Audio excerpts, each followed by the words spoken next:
આ ચિકનની વાત ઉપર યાદ આવ્યું કે અમુક લોકો કહેતા હોય છે કે ચિકન અમે ના ખાઈએ તો એની સંખ્યાઓ કેટલી બધી વધી જશે.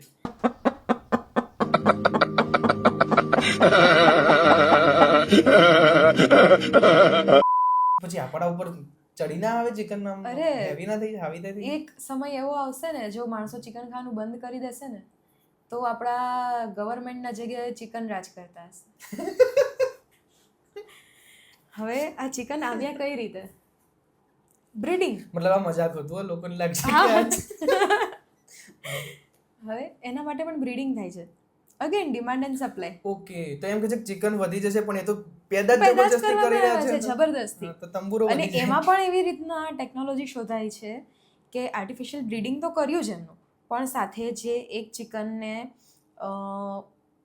અમુક ગ્રામમાંથી અમુક કિલોનું થતા સપોઝ 1 થી 2 મહિના થતા ને 6 અઠવાડિયા માની લઈએ, એનાથી ઓછો ટાઈમ લાગે છે હવે. પહેલા ધારો એ આ ઇન્જેક્શન્સ આપ્યા, બ્રીડિંગ કર્યું, ક્રોસ બ્રીડિંગ કર્યું, ટેકનોલોજી વધારી. લોકોને ચિકન વિંગ્સ ખાવા છે. વિંગ્સ ઉડવા માટે છે, ખાવા માટે. વિંગ્સ ઉડવા માટે છે, ખાવા માટે. હા.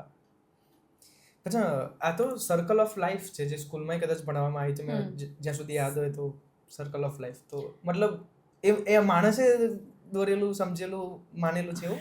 ઓકે, સર્કલ ઓફ લાઈફમાં માણસે છે ને સમહાવ પોતાને બહુ ઉપર રાખ્યો છે. માણસ એમ સમજે છે કે સૌથી ઉપર એ આવે છે, કડી જે છે આખી એમાં.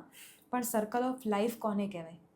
એક સૌથી નાનું જીવડું છે, એણે કંઈક ખાધું, એ જીવડાને એનાથી મોટું જીવડું ખાશે, એ મોટા જીવડાને કોઈ પક્ષી ખાશે ધારો કે, એ પક્ષીને કોઈ એવું પ્રાણી ખાશે જે એ પક્ષીને ખાઈ શકતું હોય, એ પ્રાણીને એનાથી મોટું પ્રાણી ખાશે. એ પ્રાણીને સૌથી ઉપર ધારો કે સિંહ અને વાઘે ખાધું. હવે એ વાઘ કે સિંહ જ્યારે મરશે ત્યારે એ કોહવાશે જમીનમાં, એ જમીનમાંથી વૃક્ષ ઉગશે.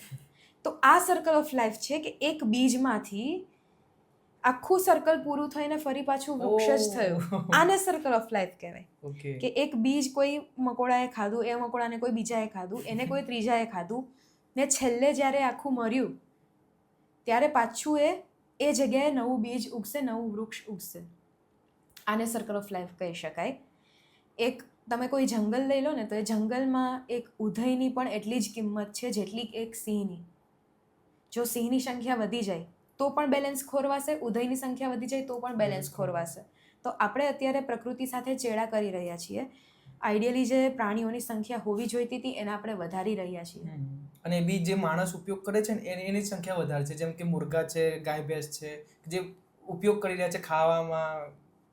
અને દાન પુણ્યના નામે અમુક પક્ષીઓની આપણે સંખ્યા વધારી દીધી છે. પક્ષીઓ જ નહીં, દાનના નામે ઘણા લોકો કબૂતરોને, કાગડાઓને પચે નહીં એવી વસ્તુઓ પણ ખવડાવતા હોય છે, જે એક રીતની હું એને હિંસા જ ગણું છું. દાનના નામે તમે ગાંઠિયા ખવડાવો છો. કાગડા તો હવે એટલા ઇવોલ્વ થઈ ગયા છે કે ગાંઠિયા થોડા બી પચાવી લે છે, પણ આઈડિયલી એ લોકોને જાતે ખોરાક શોધવો જોઈએ. ઇવન માછલીમાં પણ એવું જ છે. માછલીને લોકો લોટ ખવડાવે તો જે લોટ ખાતી માછલી છે એ લોકોની સંખ્યા વધી જાય પાણીમાં, અને એને ખાવાવાળી મોટી માછલી નથી, તો સંતુલન ખોરવાય છે. આ તો મેં એક બહુ બેઝિક ઉદાહરણ આપ્યું. આ સંતુલન આપણે ખોરવી રહ્યા છીએ આપણી ડિમાન્ડ્સ માટે થઈને, આપણા સ્વાર્થ માટે થઈને, આપણા લોભ માટે.